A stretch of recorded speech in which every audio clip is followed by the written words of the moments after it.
Hello, everybody. Today is a tutorial on Kal Sarpa Yoga. Some also call it Kal Sarpa Dosha. This is when planets are in the grip of Rahu Ketu. Very complex yoga. And what are the main features? Let's explore.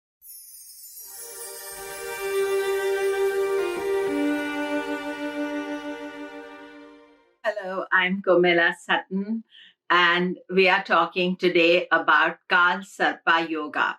Now, I like to call it yoga because yoga literally means a combination, and a combination doesn't always have to be positive, it can be difficult as well.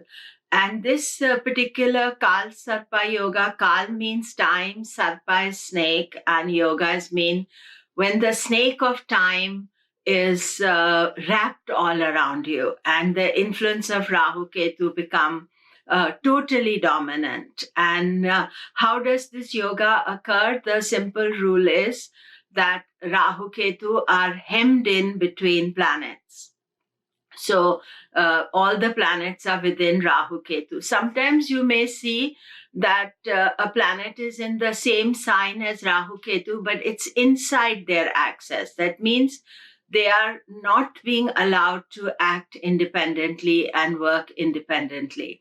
Kal Sarpa Yoga can happen in our birth chart, in our natal chart. And sometimes you'll see, very rarely, it is also in some of the Varga charts. I've seen in D9, in Navamsha, in Dashamsha, in some of the other charts. And as I was saying earlier, I'm going to make a separate thing about Rahu Ketu Dashas. And so in that, I'll talk about the Vargas as well. But the impact of Rahu Ketu, you see, Rahu Ketu are karmic planets. And unless they are managed and in control, they are not so easy and malefic energies. So when they become masters of everything, this can really cause a major block. So now I have the charts of 3 Kal Sarpa Yoga charts that I'm adding here. And the software that I'm using is Shri Jyotish Star. The link is below if you want to check out. It's one of the most excellent softwares. And so the 3 charts that I'm looking at, there are 3 different types of Kal Sarpa you can see. One is of Robert Kennedy, and Robert Kennedy has a moon with Ketu in the 10th house, but moon is still inside Rahu Ketu axis. So even though a planet is with Rahu Ketu, it's inside the axis. Then we have the second chart is of Paul McCartney, and Paul McCartney has Kal Sarpa Yoga with Rahu in the 12th and Ketu in the 6th. All planets is very clear Kal Sarpa Yoga. All planets are hemmed in either side. And the final chart is of Margaret Thatcher. She has yoga with Rahu in the 10th, Ketu in the 4th house. And again, all the planets hemmed in. So you can study from these 3 charts about Kal Sarpa. Rahu Ketu are malefic planets, and when their influence becomes strong, they squeeze the other planets. So it's almost like as if a snake is wrapping all around you, and it stops you and you feel it on the psychological level. So you feel blocked, you feel stuck, and it is not an easy yoga to have. Those of you who have it, you know what I mean. And it is not an easy yoga to have all the planets in between. So what happens is that the chart is divided into half. So one half is empty and everything is stuck between Rahu Ketu. Now, Kal Sarpa Yoga does not mean success or lack of success. You see, many people with Kal Sarpa Yoga are extremely successful, and they can be at the top of their game. But however, what I've noticed is that people will come from obscurity and become very successful, and then they become obscure again. So there's some kind of a big bang, big success, but then people will go into being not necessarily non-entity, but not that powerful, not that important. So don't think that just because Kal Sarpa is there, there will be no success. Often, things that psychologically bind us also push us to doing things. So it can push us to make bigger and bigger success. But other factor of Kal Sarpa is because cuts the chart into half. It is very easy to destabilize a person. So person with Kal Sarpa yoga can be achieving success and do something that destabilizes them. Because remember, the forces are karmic. There's something from past life that you are paying for in this life, which you have to deal with and you have to work with it. And it is very complex energies. And so sometimes people also talk about two types of Kal Sarpa yoga, Kal Sarpa and Kal Amrita yoga. Kal Sarpa yoga is when all the planets are between Ketu to Rahu, and which means that when after birth the transit is taking place, Rahu goes over all the planets. This is regarded as Kal Sarpa. Kal Amrita is also when planets are between Rahu and Ketu, and then Ketu goes over all the planets. So if Rahu is one place, Ketu, and then they move backward. So after the birth, the Ketu is going over all planets. Now, I have found that both the yogas are equally difficult. I don't make any distinction between Kal Sarpa, Kal Amrita. India also has this yoga, if you studied that, but that is not India's birth chart. It is India's 1947 chart. India was there much longer before that. But this modern chart has got Kal Sarpa.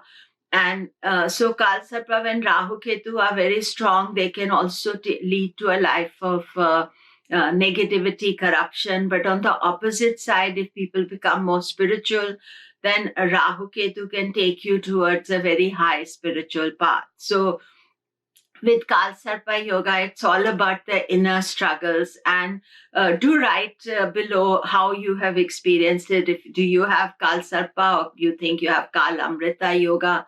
And what have you experienced during that time? And it is, you have to think of the Sarpa, the snake carries the poison in their little pouch. But if that poison breaks, and a Kal Sarpa yoga feels that poison all going everywhere, can cause bitterness, anger, frustration. Those are the things you have to try to purify and recognize that Kal Sarpa is something that requires remedies and should not be. One should do some remedies, donation, giving back to society, fasting, mantra, shastra, all those things, because spiritual remedies, rather than trying to spend your money out of the situation, because you need that blessing for the Kal Sarpa yoga. And you have to see also the time when Rahu Ketu dashas come for Kal Sarpa yoga, because if Rahu Ketu come, whenever they come, I find that dasha releases the effect. So once you've done it, it's either one, not both, but either one of them is like you have paid your dues, you have dealt with the situation and worked with it. So I have found all the people I know many people and many very close friends also with Kal Sarpa yoga. Their best situation is to be more spiritual, more divine, be conscious of Rahu Ketu, how they can lead you off path, they can lead you towards a negative thing, towards corruption, towards bad behavior, but they can also lead you to the divine, because that is their purpose really. Their purpose is to lead you towards divine. And you can also look up in my book on Rahu Ketu as well about what Rahu Ketu do and how to deal with them. But this is important, is that once you recognize you have it, then you have to have some thinking, some planning of how to deal with it. Now, as politicians, when people have Kal Sarpa yoga, they can become prime ministers and presidents, but it can also make them as divisive. So they try to cut the country into half. This is mine, this is yours. They play divisive politics. And that is why I'm always worried about people with, Kal Sarpa and political success, because Rahu can give the greatest political success, but he can also, cut the country into half. And that is where it takes a long time for the country to heal after the divisive politics of Kal Sarpa have been played out.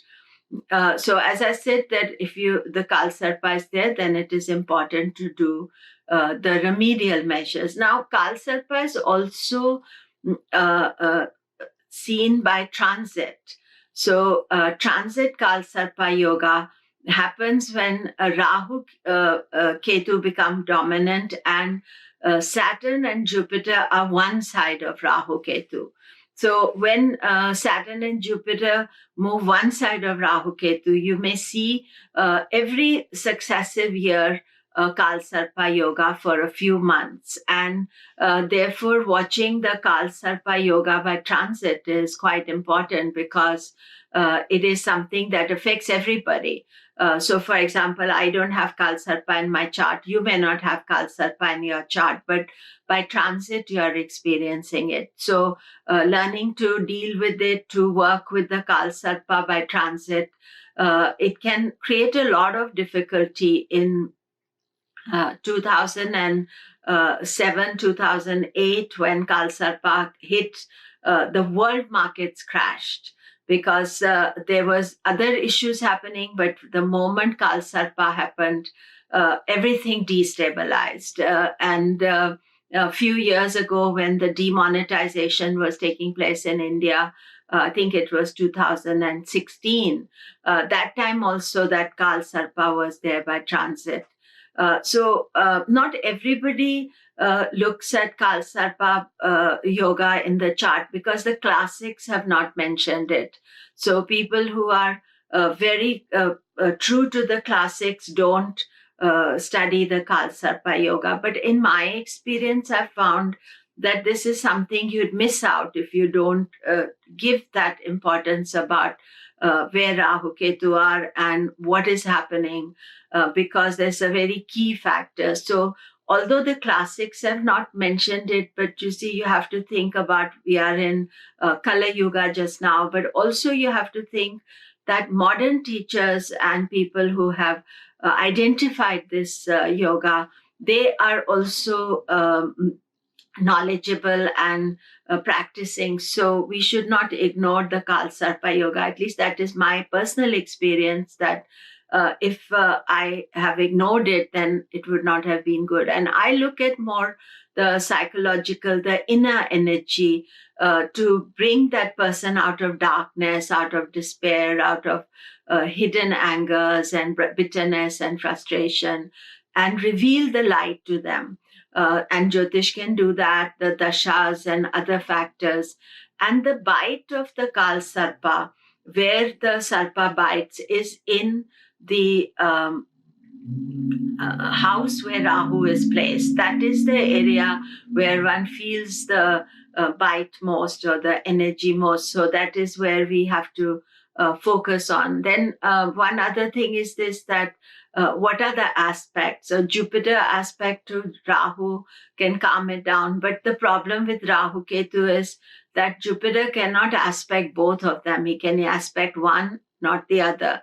Because if Jupiter is with Rahu or Jupiter is with Ketu, then he's part of the Kal Sarpa, and he's also gets messed up himself. So we have to see at least one is under control. And then, as I said, when the dasha comes, that is important to look at as well. Finally, the thing is this, that the Kalsarpa yoga is about a troubled soul. If you have it in your chart, it is something that is not easy to deal with. So you have to think about doing remedies, about working things out, because there's some old karma that is restricting you now. And working in a selfless way rather than in a selfish way is the best way to deal with Kal Sarpa. And transit Kal Sarpa, this is means all of us are experiencing it. So it is easy to get out of balance. We can out of focus. We are maybe doing something very good in our life, and suddenly everything we mess ourselves up. So I will be talking about transit Kal Sarpas, and so that will give you an idea where they are happening, what is happening. So please leave some messages and tell me how you have experienced Kal Sarpa yoga, and that would be very nice. Thank you very much. This is Komilla. Check out my website.